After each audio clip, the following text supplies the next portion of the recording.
ladies and gentlemen, please welcome to the stage Richard Roberts.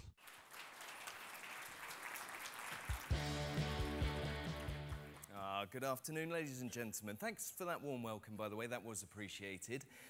Now, I trust that you've all enjoyed the conference so far, but believe me, we've got plenty more enlightening content to come, starting right here, right now in this afternoon's keynote.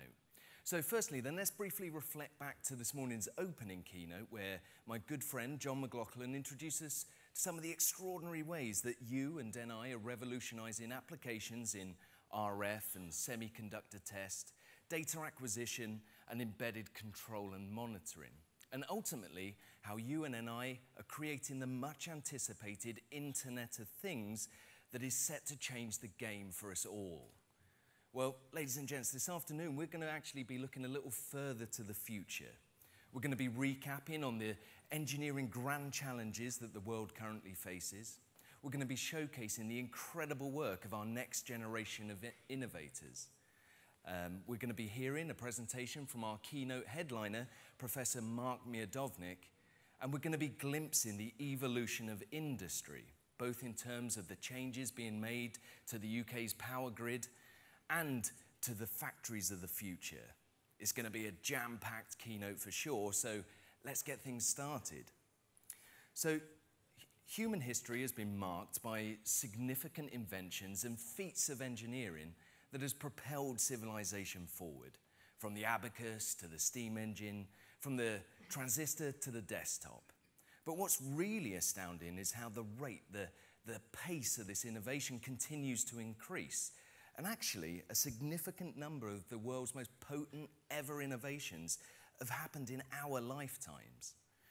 And moreover, according to the Director of Engineering at Google, Mr. Ray Kurzweil, he estimates that progress in the 21st century is going to proceed at 1,000 times the rate of the previous century. What an extraordinary opportunity it is for us all to be alive at such a time, but even more so to be an engineer. Because, of course, we don't get to just kick back and witness this innovation unfold. We get to fuel and create it.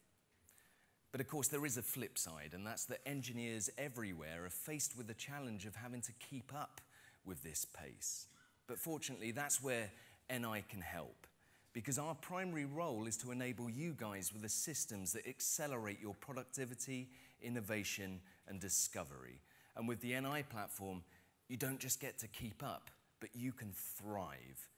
And right now, perhaps more than ever before, as a community of engineers, we need to thrive, because the US National Academy of Engineering has identified 14 of the most pressing challenges facing society right now, each of which requires novel engineering solutions. Now, these 14 challenges have been grouped into 4 distinct themes of health, sustainability, security, and the simple joy of living. But within each of these themes, there's areas of incredible impact. Things like engineering better medicine, like providing energy from fusion, like restoring and improving our urban infrastructures, and last but most certainly not least, reverse engineering the brain. I mean, let there be no doubt, these challenges are going to span the globe, and they will challenge our brightest of minds, and they are hugely diverse. But there is commonality, and that is that all 14 are going to require a systems-based approach to solve. But of course, as our world continues to grow in complexity, we will inevitably hit challenges that we can't even imagine today. And so that leads us neatly onto the final piece of the puzzle, which is how do we best prepare our next generation of engineers and scientists to tackle the grand challenges of tomorrow? Well, as the founder of NI, Dr. Truchard, always says, it all starts with academic. And NI's work to prepare and inspire the innovators of tomorrow is an important part of what we do in an area that we're incredibly proud of. And so here to help, to explain to us how NI is helping to create an army of future system designers, I'm really excited to welcome to stage a fellow member of the NI academic program. Ladies and gents, give a warm welcome to Rhys Bowley.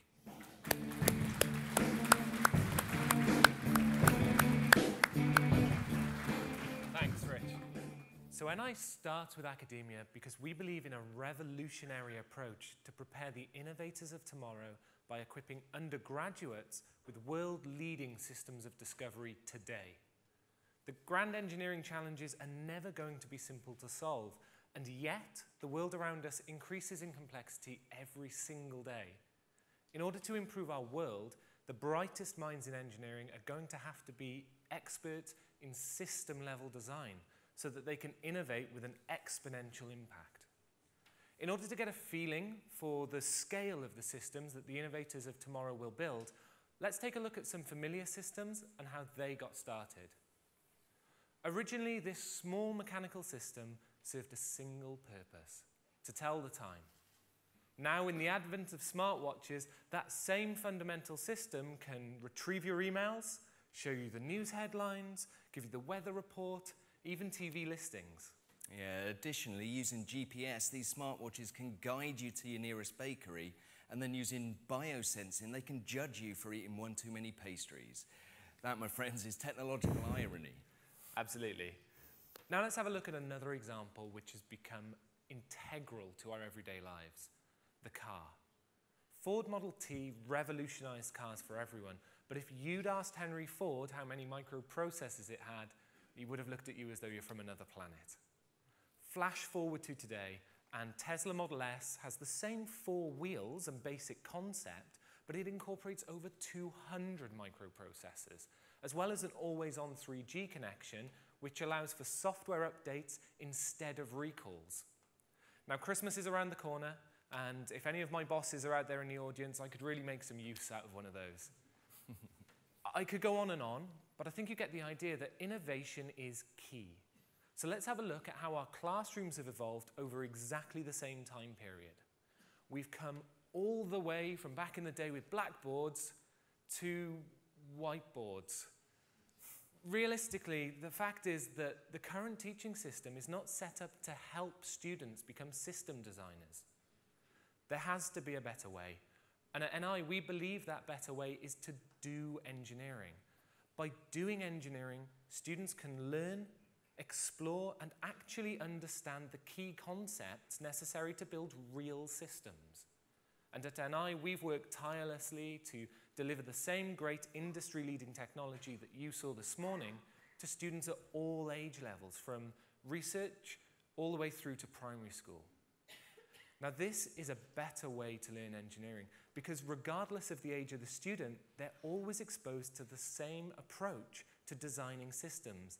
That is, connecting blocks to make things work, only tailored to their level. So let's have a look at how you and NI are taking advantage, of this industry-leading technology in order to prepare the innovators of tomorrow. I'd like to start by going back to school. Yeah, back to school indeed. So this morning, John introduced us some pretty extraordinary examples of systems, and not only are these systems awe-inspiring for students, but they can provide a lot of context around the fundamental technical concepts that they're currently studying. But I guess here's the big question. How can we take a system that weighs upwards of 200 tons and costs millions to construct and then place them into the palms of every single student? I mean, sure, we could simulate these systems, but then how do students actually do engineering? How do they get hands-on with systems? And perhaps most pertinently, how do they make meaningful mistakes and then fail forward? That's over to you, Reese. Well, we've asked this same audacious question and we've come up with a simple answer. That is, you just miniaturize them. We call them mini-systems, and they all connect to NI MyDAC and MyRio for automation and control. Now on the left here, what you can see is MyVTOL. Using this, students can take flight control into their own hands by recreating a helicopter changing altitude using the speed of a fan. In the middle, you can see MyQuake. Now this gives students who are new to engineering the opportunity to design and then to destroy their own structures on an earthquake simulator. And on the right, you can see MyDyno, which is a miniature version of a roll chassis dynamometer. Students can learn about things like torque profiling and speed control on a system. But these are just 3 examples in an entire catalogue of mini-systems. If you're interested in learning more, or you actually want to see them in action, make sure you head over to the academic exhibition before the day is over. Yeah, good shout, Reese. So hopefully many of you guys are already aware of the strong relationship that NI has with the likes of First and Lego. In fact, only recently NI won a prestigious industry award for our long-term partnership with Lego and the positive impact it's having on the education system right here in the UK. But fact is, we've partnered with dozens of leading STEM outreach organisations, each of which has now integrated NIDays and mini systems into their curricula. And we now estimate that more than 4 million students are doing engineering every year with NI Solutions for Education. It's a pretty astounding number, but it's just the first step in the journey. Now let's turn our attention over to universities. When we looked at how we could revolutionise system design at an undergraduate level, we could not find a good enough platform that was going to do a job. So last year we came out with NI MyRio, a student design platform that's powered by the same LabVIEW Rio technology that you saw throughout this morning's keynote. Well, a year has gone by, and we're proud to say that MyRio has been a resounding success. Hundreds of universities have adopted the platform, and over 20,000 engineering students are now using MyRio to build real systems real fast. From segways to quadcopters, the examples have been spectacular.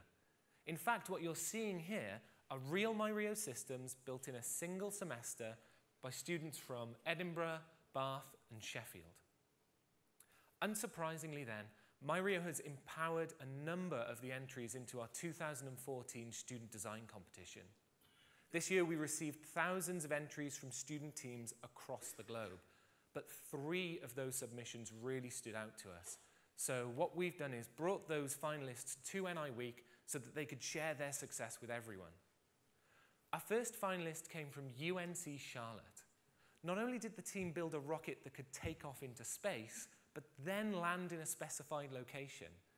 They used one MyRio for the takeoff sequence, whilst a second MyRio analysed live webcam footage to ensure that the landing spot was free from hazards.